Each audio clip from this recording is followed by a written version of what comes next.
Our topic is what is reliability.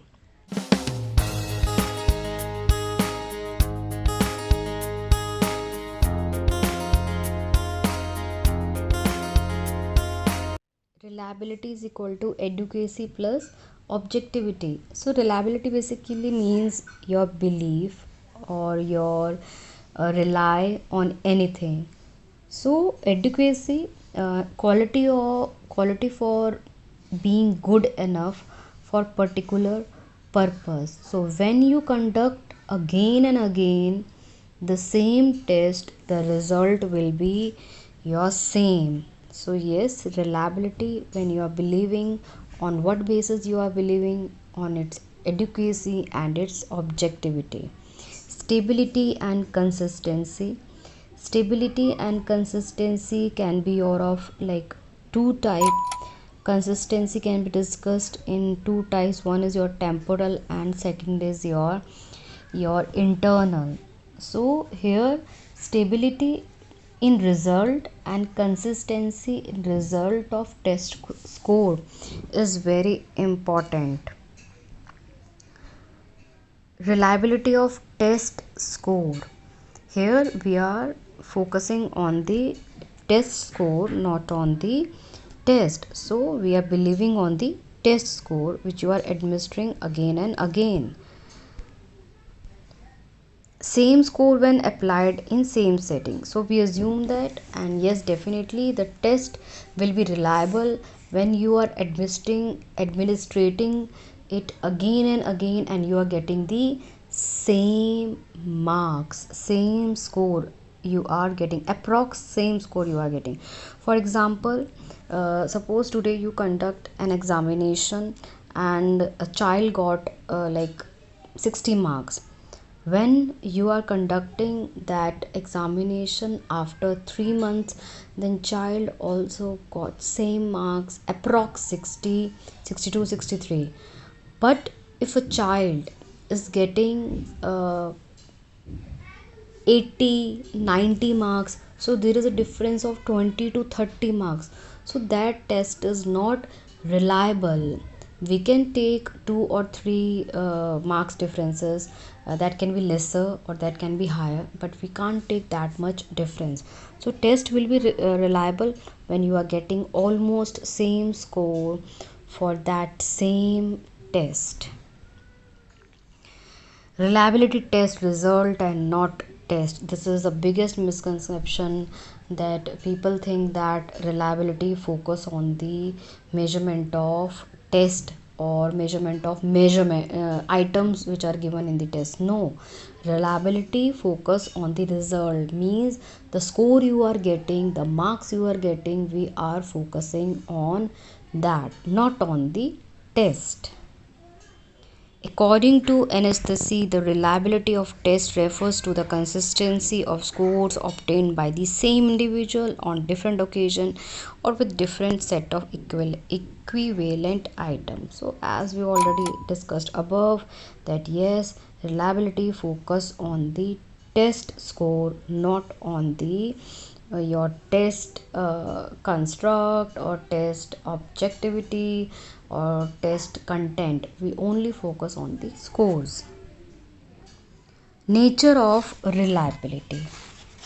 The first nature of reliability is consistency of the result.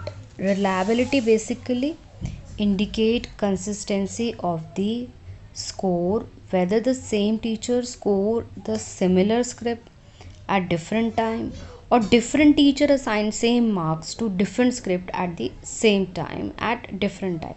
So here reliability refers to the consistent score obtained through the assessment instrument. Consistency valid for specific instrument. The consistency determined for one instrument may not give a similar result for some other instrument, even though an attempt might have been made to develop an equivalent tool. Statistical concept. So reliability is primarily statistical in nature. Reliability is primarily statistical in nature in the sense that the score obtained on two successive occasions are correlated with each other. This coefficient of correlation is known as self correlation, and its value is called a reliability coefficient. We can compare the academic achievement level of girls and boys, and here we can compare by using coefficient correlation. So here we are checking the reliability coefficient of girls and boys academic achievement. Reliability may elude validity. Yes, your reliability may avoid validity. It is not necessary that a reliable test will always be valid also. So reliability relates to consistency and validity related to the intended ability that the evaluator wants to examine. Reliability strengthens with practice. Yes, in case of inter-observer reliability, its stability goes on improving as your observer practicing again and again. Like in case of objective type short-term or numerical questions, reliability does not take much time in gaining your stability. But in case of essay or long answer type questions, it becomes stable with the help of properly developed marking scheme. So yes, definitely there can be some standard errors, but we can assume that, or we have observed that in many cases that reliability strengthens with your practice. Now the types of reliability. First is test retest method. A test is requested after a gap of some period and administered on the same group. So under this type, a test is repeated after a gap of some period, and say after 3 months you can say, or administer on the same group, 3 months, 4 months, and it will be administered on the same group. So score of two tests are matched. If there is positive correlation between two set of score, it may be inferred that the test is reliable. It should be seen that a time gap between the two tests should not be very long. It may be 1 to 3 months. The shorter time gap, the higher correlation. The longer time gap, the your lower correlation. So it is important that we should not give more gap between the first test administration and your next test administration. Parallel form reliability, which is also called equivalent form. The alternative form of technique to estimate reliability is similar to the test retest method, except that different measures of a behavior are collected at a different times.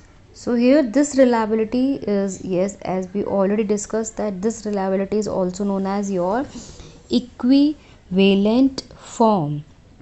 When alternate or parallel form of a test are developed, the correlation between them is significant. It shows that they are very similar.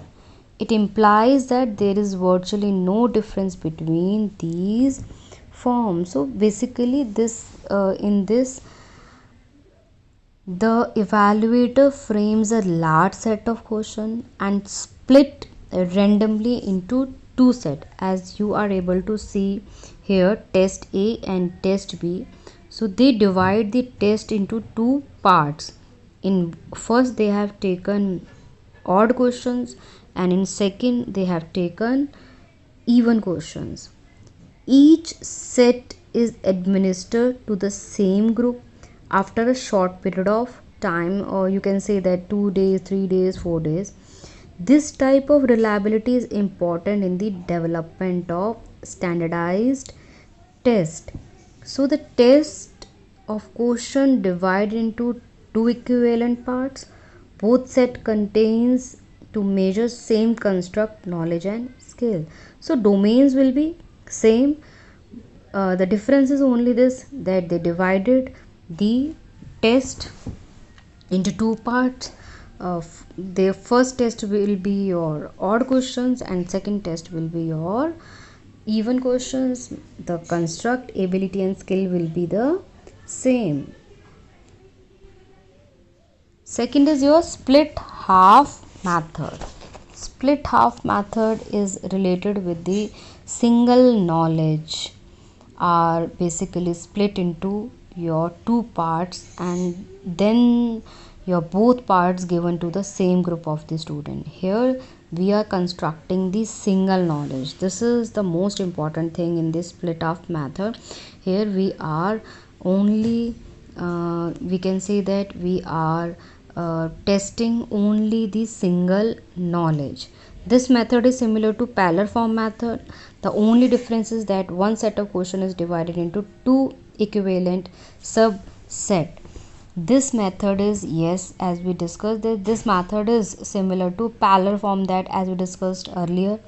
The only difference is that one set of question is divided into your two equivalent subset.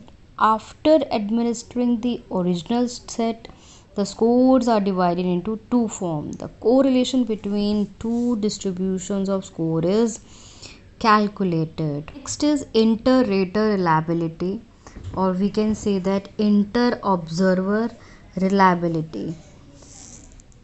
It is a degree of agreement or the extent of reliability between two or more raters. Here we are talking about your evaluator, your observer, your rater. Inter-observer reliability is the degree of agreement or the extent of reliability between two or more raters. After scoring the answer of the test item, it is seen how much agreement is there between the trend of marking by them. Like for example, in the board examination where there are many examinees, your committee of experts develop the marking scheme, determine inter-rater examine reliability.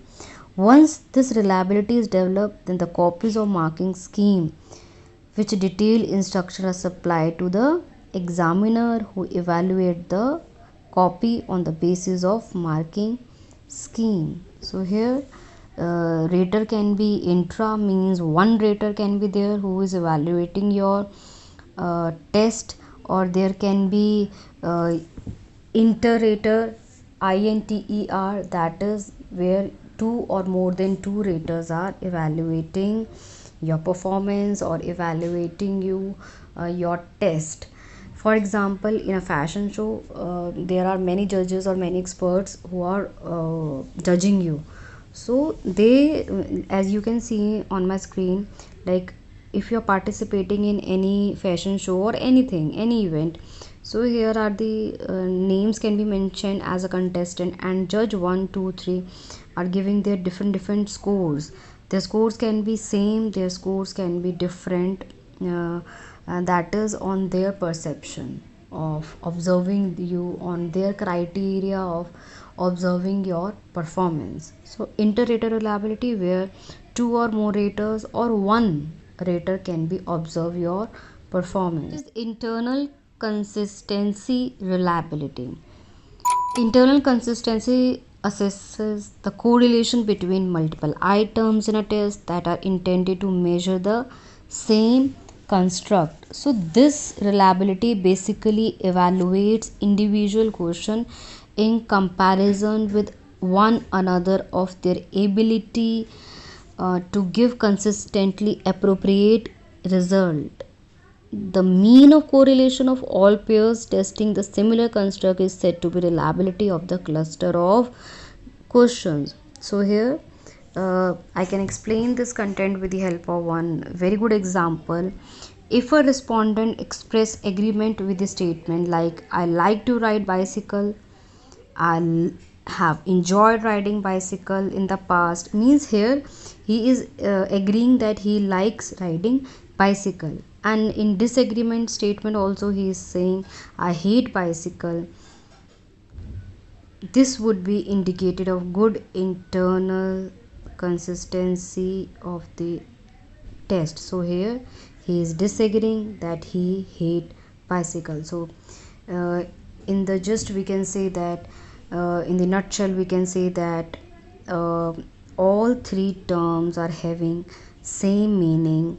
They are constructing or they are evaluating the same construct of the child. So basically, internal consistency reliability focus on the construct or ideas which are developed by the child.